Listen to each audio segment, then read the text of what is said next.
तर तुमच्या किंवा कुणाच्याही बापामध्ये मुंबई तोडण्याची ताकद नाहीये, देवेंद्र फडणवीसांनी हे वक्तव्य करत उद्धव ठाकरेंवर निशाणा साधलाय। मुंबई तोडण्यासाठी फडणवीसांवर मोदी शहांचा दबाव असल्याचं खासदार संजय राऊत म्हणाले।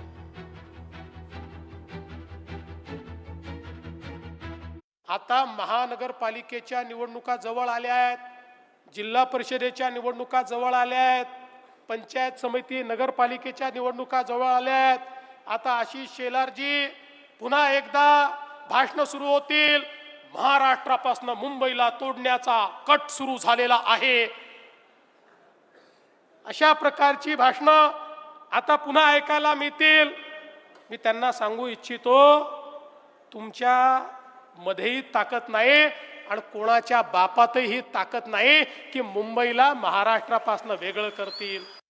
तुमचाच बाप प्रयत्न करतोय दिल्लीतला म्हणा, मुंबई कमजोर करण्याची, मुंबई उद्योगपतींच्या घशात घालण्याची लाडक्या, आणि मुंबई हळूहळू कमजोर करून तोडण्याची जी हिंमत आहे, हे तुमचे दिल्लीतले जे बाप आहेत ना मिस्टर फडणवीस, तेच करतायत।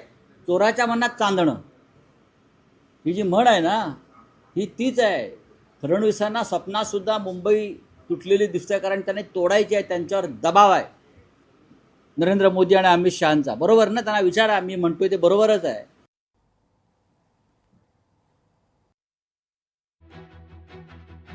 ज्या पद्धतीने महाराष्ट्रातला मराठी माणूस एकत्र आलाय, त्यामुळे अगोदरच सरकार हादरलंय आणि हादरल्यामुळेच तो GR रद्द झाला।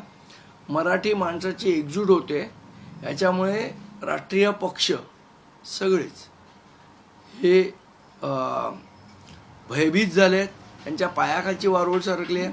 त्यामुळे आता प्रादेशिक पक्षांना टार्गेट करण्याचा कार्यक्रम आपल्याला वेळोवेळी दिसेल। लोकशाही मराठी ऐका, पहा, जागरूक रहा।